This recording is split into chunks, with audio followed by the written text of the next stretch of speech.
Every city has some abandoned place. They always draw our curiosity. We there probably felt the urge or impulse to go inside and see what it is like. Luca, Martina, and Alessio did just that. But what they found was more than ruins. Palermo, Sicily. In the heart of the city, between narrow streets and ancient stone plazas, stood the ruins of Titro San Verita. Opened in 1883, it served for decades as the stage for Italy's artistic elite. Its main auditorium held over 800 people, embraced by white marble columns and frescoes depicting the glory of the gods. But that glory did not last. On the night of August 17, 1912, during a performance of the opera La Vesto, a fire broke out beneath the stage.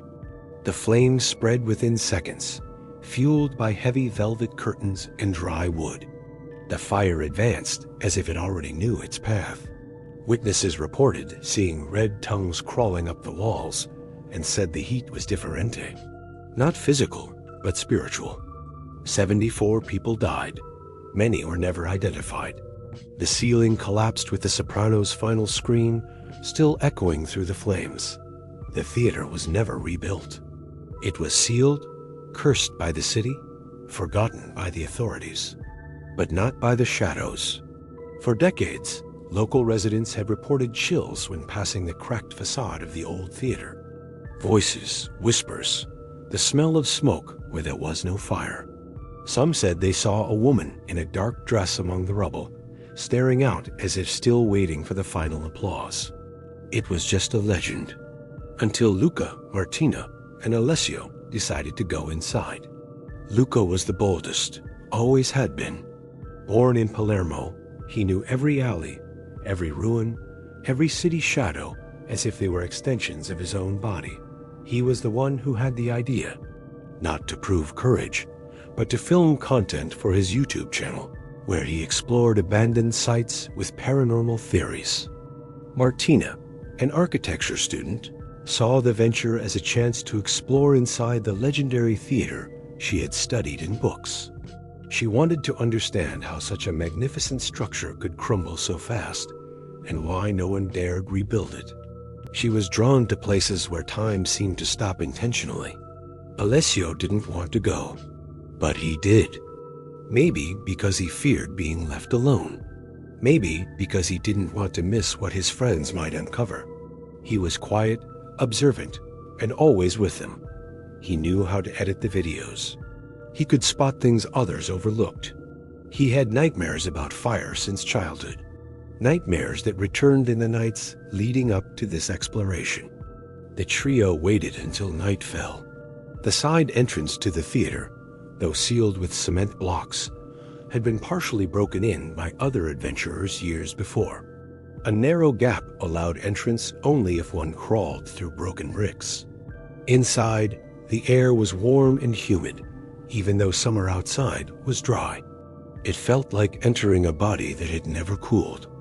Martina used a flashlight attached to her phone. Alessio held a handheld camera. Luca narrated as he filmed, trying to sound confident. The corridors were darkened by century-old soot. Though partly destroyed, the lobby still held cracked columns and a grimy mirror in which, for a split second, they thought they saw something move, then realized it was just their reflection. Or was it? In the main hall, only the upper balconies had collapsed. The stage remained intact, covered with a tarp that rippled in an unseen breeze. The metal framework overhead was charred. Black scorch marks streaked the walls like hands clawing upward. Alessio felt the first chill there. He sensed the floor vibrating faintly, as though someone was beating a drum beneath his feet. Luca laughed at the idea, but the sound was unmistakable. Low, rhythmic, constant. They made their way to the back of the stage. The curtain, surprisingly intact, concealed what lay behind. Martina pulled the fabric aside, revealing a wall etched with ancient Latin inscriptions. Worn letters forming a symbol in the center. A winged fly aflame, encircled by inverted spirals. None recognized it immediately, but something in that figure seemed to pulse. One of the wooden panels behind the stage was loose. Alessio pushed it, and a hidden compartment creaked open, revealing a narrow spiral staircase descending into darkness. They hesitated, but then they descended. The staircase led them to an underground oval chamber concealed beneath the theater's rubble. Stone walls were inscribed with circular symbols and unclear scripts that evoked deep unease.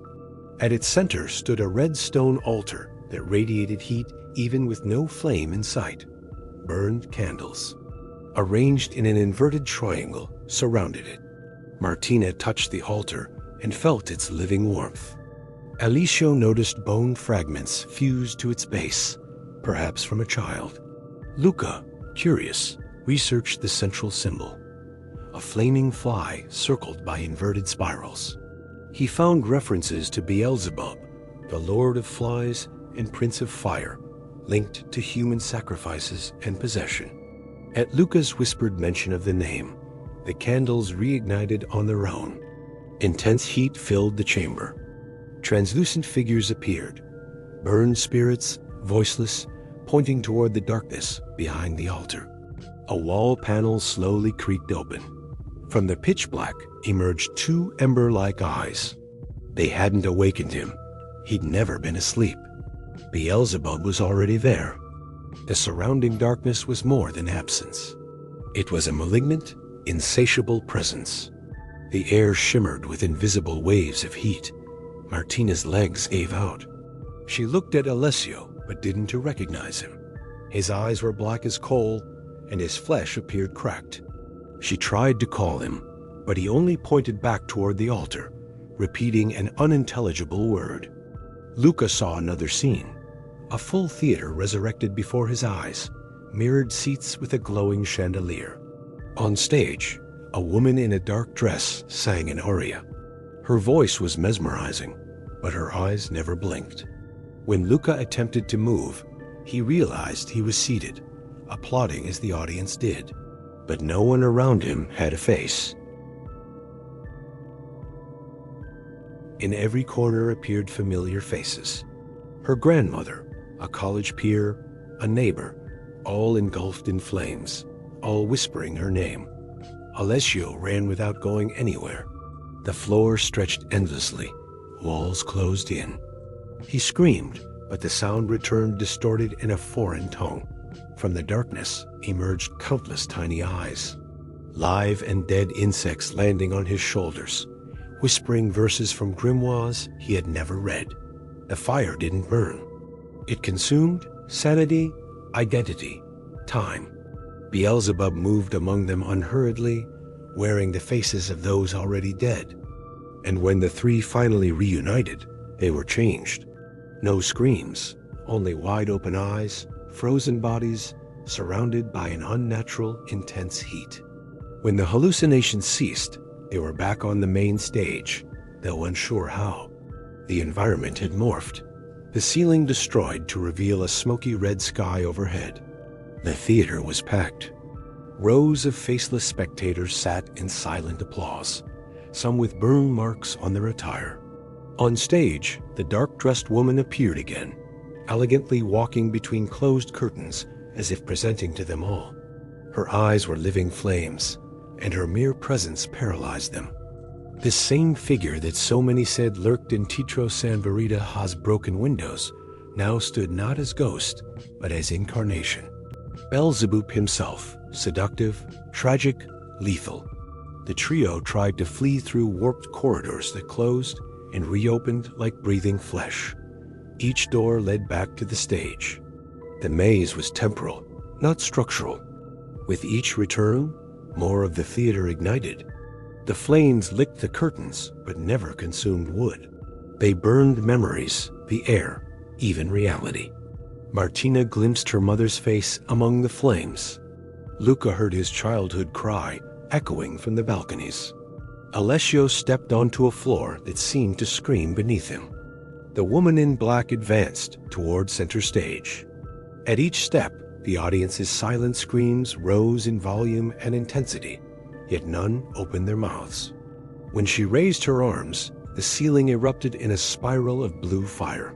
The theater closed in. Engulfed, they were engulfed. The flames didn't follow physics. They fractured space-time, disintegrated senses. Martina ran without direction, eyes blurring from smoke and tears. Every wall she touched burned her skin with heat that left no mark. Luca was gone. He knelt before the black-dressed woman, eyes vacant, mind trapped in an eternal hallucination. He smiled as though witnessing the finest performance of his life. When Martina reached to pull him away, her hand passed through him as if he were smoke. His form vanished with a muffled chuckle. Alessio tried to escape through the main entrance, but it was blocked by a living wall of fire. On stage, figures swayed like puppets around Beelzebub, who had taken full form, an ashen body encircled by swarms of flies like orbiting rings, eyes like hollow maws in the fabric of reality. The two survivors dropped to their knees. The heat no longer hurt. It numbed. Their screams died. Everything went white, then absolute silence. Days later, locals reported thin smoke drifting out of Titro San Verita's cracks. No authority entered. No investigation followed. But at night, people say they hear muffled applause echoing from within the ruins, followed by a final whisper drifting across the debris. "Bravo!